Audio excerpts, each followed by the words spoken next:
Bonjour à toutes et à tous et bienvenue dans Actuel. Au sommaire de ce numéro, sexisme, salaire, politique, quel chemin faut-il encore parcourir pour parvenir à une vraie parité en France?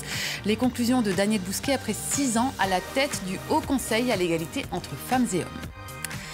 C'est un restaurant multiculturel et 100% féminin au nord de Paris, au fourneau des habitants du quartier venant du monde entier avec leur talent de cuisinière, une initiative solidaire lancée par une ancienne employée de multinationale.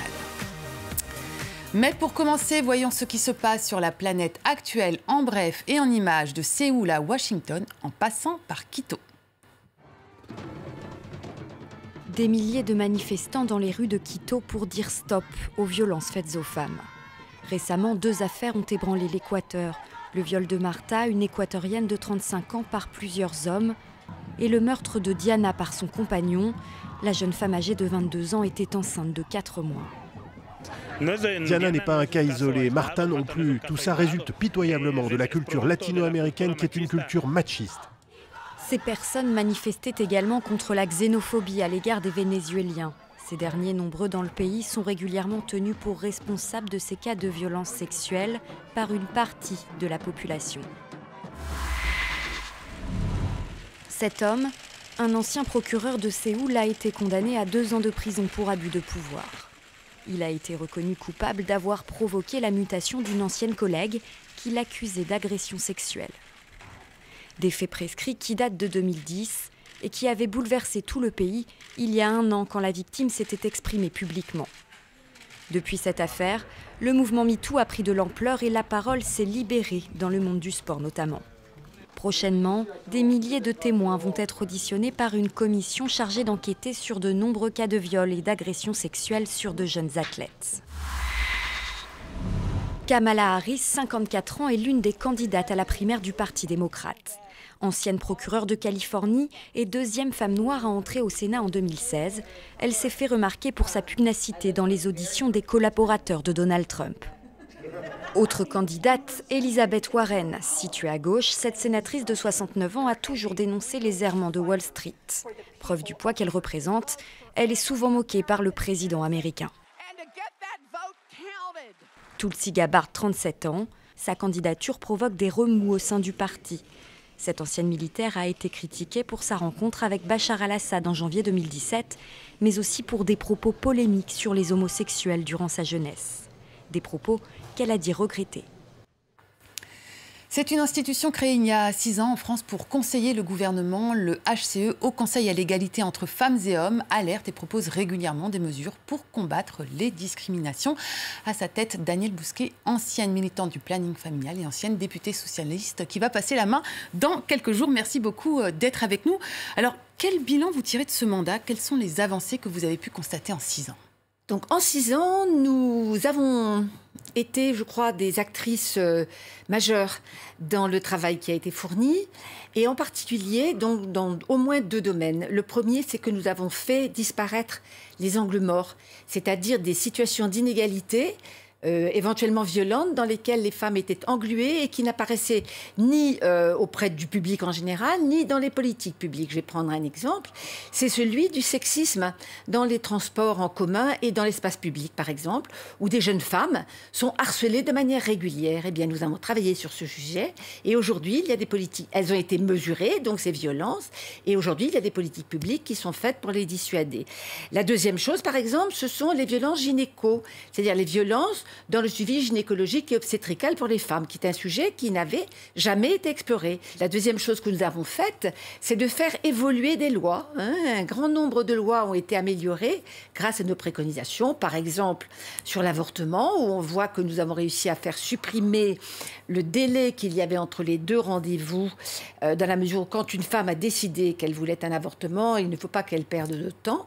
J'irai aussi sur les violences, par exemple, l'ampleur des violences sexuelles qui aujourd'hui sont mieux connus. Il y a eu aussi l'affaire MeToo, enfin le mouvement MeToo, il y a eu aussi les réseaux sociaux. Donc, bien sûr, nous avons été dans ce contexte-là. Voilà, dans tout ce contexte, effectivement, les discriminations envers les femmes sont plus discutées. Néanmoins, en matière de salaire, de représentation politique, de plafond de verre, on est quand même en France vraiment il loin. reste des champs très importants à investir. Les inégalités professionnelles sont légion en France. Il y a des évolutions de salaire très différentes suivant qu'on est un homme ou une femme, et des conditions de travail très différentes. Mais vous savez, ce qui pèse le plus sur la vie des femmes, c'est effectivement le fait qu'elles sont très largement en charge de la vie domestique et familiale, et que ça pèse effectivement sur leur capacité à être disponible. Hein, ça, c'est une vraie réalité. Et dans la vie politique, la parité a fait avancer les choses, mais là où il n'y a pas d'exigence paritaire, les choses ne bougent pas. Conclusion, il faut des lois qui soient des lois exigeantes. Alors, l'égalité femmes-hommes est définie comme une grande cause nationale par le président Emmanuel Macron. Est-ce que les moyens sont à la hauteur de cette ambition ? Vraiment, je me félicite que la situation des femmes soit une préoccupation du président, mais j'ai une interrogation. C'est pourquoi, effectivement, ce grand débat national n'a-t-il pas du tout abordé la question des femmes ? Les femmes étaient majoritaires sur les ronds-points, parce que ce sont elles qui sont effectivement les plus mal loties, si j'ose dire. Il y a une grande fracture sociale en France qui est celle qui existe entre les femmes et les hommes. Elles auraient dû être au cœur de l'interrogation dans ce grand débat. Il n'y a pas un mot qui soit féminin. Donc voilà, c'est un petit peu un souci pour moi. Est-ce une façon de dire que finalement cette grande cause nationale, c'est juste de la poudre aux yeux ? Ah non, je ne dirais pas ça.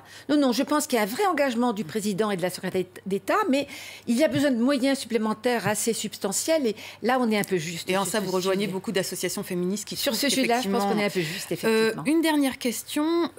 Il y a quelques jours, vous avez sorti un rapport sur le sexisme donc, qui persiste en France, notamment dans les médias, dans l'humour, les humoristes. Est-ce que vous n'avez pas peur d'être taxé de censeur en disant il faut peut-être être plus politiquement correct, ou en tout cas arrêter de faire du sexisme un fonds de commerce pour les humoristes ? Vous savez, le sexisme, c'est une idéologie qui est basée sur l'infériorisation des femmes. C'est-à-dire que c'est une forme de racisme en direction des femmes. Hein. Alors, lorsqu'effectivement nous avons utilisé l'humour, c'est parce qu'il n'y a pas un jour au cours duquel, quand on est dans une réunion de famille ou d'amis, il n'y ait pas une blague sexiste. C'est-à-dire qu'on rit contre les femmes, sans les femmes, en les ridiculisant, en les montrant sottes, vaniteuses, bref, que sais-je. C'est insupportable. Est-ce qu'on rit des Noirs? Est-ce qu'on rit des Juifs? C'est interdit par la loi. C'est du racisme, c'est interdit. Eh bien, nous souhaitons qu'effectivement, il n'en aille de même pour le sexisme, parce que les conséquences sont extrêmement violentes sur les jeunes en particulier, qui ont un désamour d'elles-mêmes et une baisse d'estime de soi qui peut peser très lourdement sur leur vie de femme. Merci beaucoup, Danielle Bousquet. Merci d'avoir été avec nous. Elles viennent du Sénégal, du Cambodge ou du Maroc, longtemps éloignées du marché de l'emploi. Elles font désormais découvrir les saveurs de leur pays dans un restaurant au nord de Paris. Un restaurant solidaire qui commence à avoir un certain succès. Regardez. Sophie Lawson a ouvert en février 2016 dans le nord de Paris le restaurant solidaire Mamayoka, qui donne de la joie en langue yoruba. Avec en cuisine des femmes du quartier au chômage, en provenance des 4 coins du monde. Bonjour, je m'appelle Yariatou, je suis malienne. Je m'appelle Majda et je viens d'Algérie. Je m'appelle Sina, je suis cambodgienne. Je viens de Guinée-Bissau. Le concept ici, c'était de pouvoir donner du travail à des femmes qui étaient chez elles, très éloignées de l'emploi, parce que manque de qualification, pas de maîtrise du français, pour diverses raisons, et qui pourtant ont un talent de cuisinière. Aramata a longtemps fait des ménages après avoir fui son pays. Désormais, elle fait découvrir aux clients du restaurant le manioc et la cuisine africaine. Pareil pour Diariatou, une ancienne femme de chambre avec des problèmes de dos après 15 ans d'activité. Sa spécialité, un plat de poisson typiquement sénégalais. Très content parce que j'aime cuisiner. Je suis très content de Mamayoka. La seule professionnelle du restaurant, c'est la chef Anan El Kouki. Allô, on adapte les menus en fonction des cuisinières. Ça, on n'a pas le choix. C'est sûr que je leur ferai pas faire des pâtes carbonara, par exemple. Ça, on ne verra jamais ça ici, au Mamayoka. On a une cuisine variée, diverse, en fonction des origines de chacune. Dans un quartier multiculturel comme le secteur de la Chapelle, au revoir. On trouve pratiquement de tout dans l'épicerie du quartier. On a du basilic thaï et du raoram. Ce sont des herbes aromatiques asiatiques qui vont nous permettre de faire la fameuse salade crudité khmer. La recette, basilic thaï, coriandre, poivron vert, poivron rouge et chou blanc. On la retrouve ce jour-là à la carte, à côté du tiboudienne sénégalais et d'une soupe marocaine. Au restaurant, les plats qui coûtent de 5 à 7 € sont servis dans des bocaux en verre consignés. Ils peuvent être emportés ou consommés sur place à la grande satisfaction des clients. Ça fait familial, c'est recherché quand même, c'est beaucoup de goût. C'est vraiment atypique, mais dans le bon sens, quoi. Oui. Et vous savez que les femmes en cuisine ne sont pas des cuisinières professionnelles. C'est pour ça qu'on aime bien, c'est parce que c'est de la cuisine comme à la maison. On en a combien des verrines, dis-moi? 300.